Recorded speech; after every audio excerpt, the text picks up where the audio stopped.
Hi guys, so we're on our Unit 2 in the middle of page 27, and we're going to move on to learning target number 3.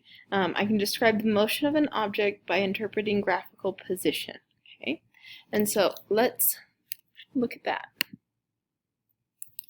Alright, now when we look at this graph, I want you to recognize that we have a position versus time graph, meaning we're going to see how an object changes its position as time passes.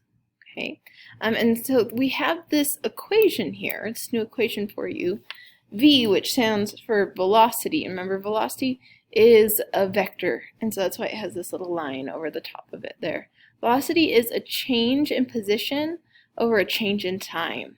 So reminder, delta means change in. And when we look at delta, it means final minus initial. So since this was delta x, we have x final, or position final, minus position initial. Okay. Now, same here. This delta t, it's a final minus an initial. Okay. I want you to look at that, and let's think through this. We're doing a change in position divided by a change in time. So we're doing rise divided by run. And so all this is the slope of the line of a position versus time graph. Velocity is the slope of a position versus time graph. So let's see, what is the average velocity here? Okay. Well, if we look at our graph, we know that velocity is the slope of this line, and let's see where this intercepts here. Okay, so we're going to look at this point, and then look at this point, and then we're going to look at that point right there. Okay, so we are rising 1, 2, 3, 4, 5, 6, 7 meters, and that happens in 4 seconds, right? 1, 2, 3, 4 seconds.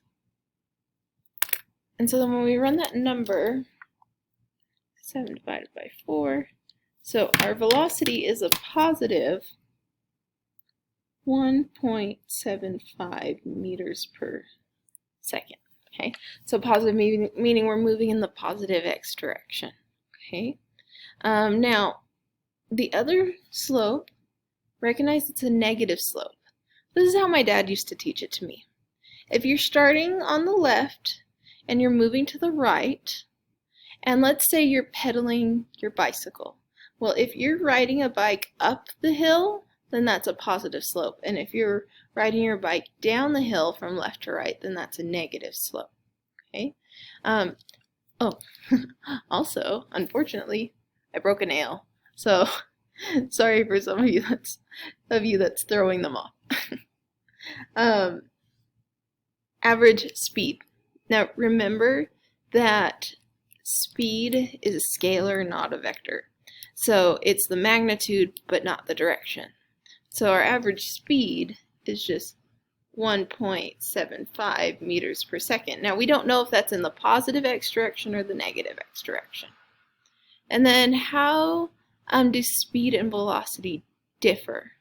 Well, again, it was this idea that velocity is a vector, so it has both magnitude and direction. Our velocity here is 1.75 meters per second in the positive x direction, and then our speed is just 1.75 meters per second. Okay. Now, what if we were looking at this velocity here? Let's see. We can look at that point, and then let's look at that point there. Okay. So let's lay it out like this. If those are the 2 points that I chose, x final, and keep this in mind, something important here, x means position, not the x-axis. We're traveling in a positive x-axis, but for this graph, our x-axis is time. So when I say x here, I mean position, this change in this position. Okay, so my final position was 3 meters. And I'm going to minus that from my initial position, which was 10 meters. And I'm going to divide that by time final, which was 8 seconds, minus time initial, which was 0 seconds. Okay. So we have a negative 8 meters divided by 8 seconds.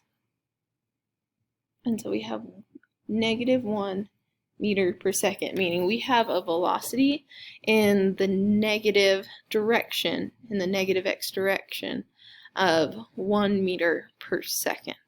Okay, so that's what makes it a velocity. Now, if I was just asking for the speed would be 1 meter per second, because we're not denoting the direction with the positive or negative value there. Okay.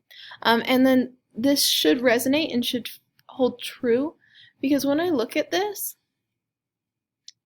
I want you to notice that our slope is negative, and we see that it's negative here through our calculations as well.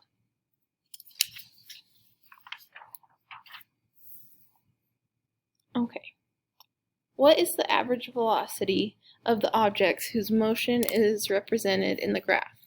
What is the average speed? So, let's look at this. Average velocity of the object, and then average speed. So our velocity is equal to a change in position over a change in time. And this is x final minus x initial divided by time final minus time initial. Okay. Or you can look at it as the slope of the line. So here's my initial, and there's my final. Okay, so x, meaning position, final is 0 meters, and I'm going to minus that from my initial, which was 7 meters, and that's going to be divided by time final, which was 5 seconds, minus time initial, which was 0 seconds. Okay, so I end with velocity being negative 7 meters per 5 seconds, or 1.4, negative 1.4 meters per second. Okay? And again, this is just a slope. We dropped, so we had a negative rise of 7, and then that was divided by the run of 5. So it's just the slope of the line. Now, what is the average speed?